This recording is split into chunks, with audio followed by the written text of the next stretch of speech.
Ini adalah bagian penting setelah seseorang mengenali momen ilahi, yaitu mengalami intervensi ilahi. Yesus berhenti dan berkata kepadamu, apa yang harus aku perbuat kepadamu. Ketika Bartimeus dikatakan seperti itu, Bartimeus berkata kepada Tuhan, Tuhan buat aku melihat. Dia nggak minta, Tuhan buat aku kaya, Tuhan berikan aku mobil, Tuhan berikan aku rumah. Tidak, dia hanya berkata, buat aku melihat.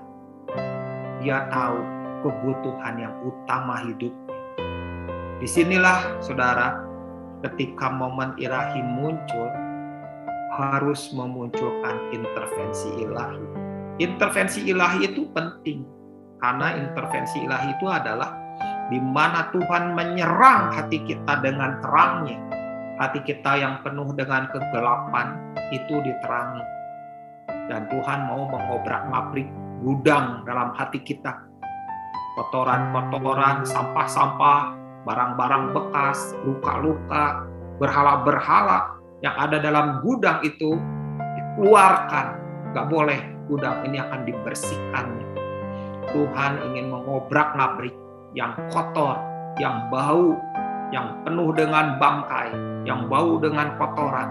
Tuhan mau bereskan itu semua. Dan kita harus berkata kepada Tuhan, Tuhan, aku mau sembuh. Tuhan, aku mau pulih.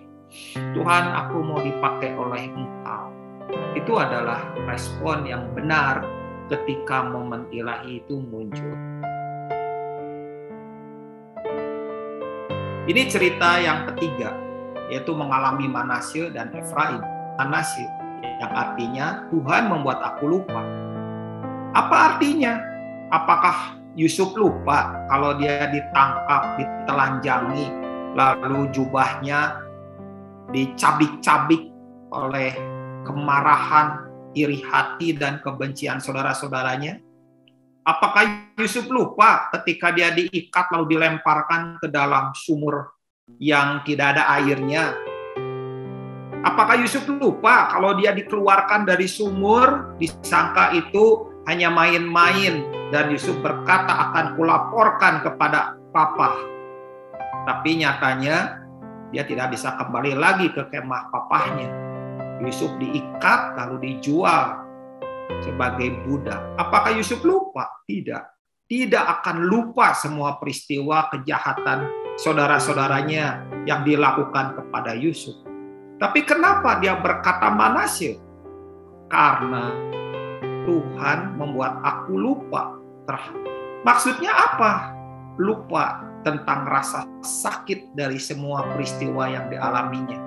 Lupa terhadap penderitaan yang dialaminya. Peristiwanya tidak lupa, tetapi rasa sakitnya lupa. Racun-racun yang dalam hatinya itu lupa.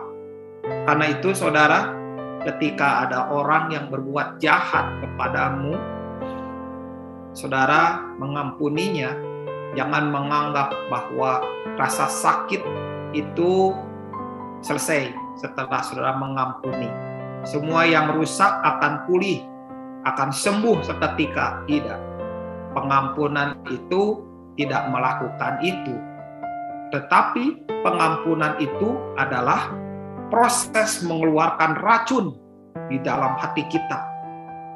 Dan peristiwa itu lambat atau cepat kita akan mengalami Manasye.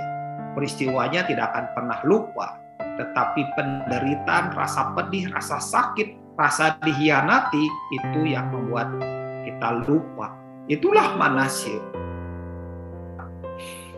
Bicara tentang Efraim itu bukan berbicara berkat materi untuk diri kita sendiri, artinya bukan berarti punya tas yang mahal. Itu berbicara tentang buah-buah apa yang dalam hati kita mengalir, momen-momen ilahi yang datang dari Tuhan untuk orang-orang sekitar kita, itu mengalir kuat dalam hati kita, dan itu akan punya dampak yang besar, dan orang-orang akan memakan buah-buah rohani dalam hidup kita.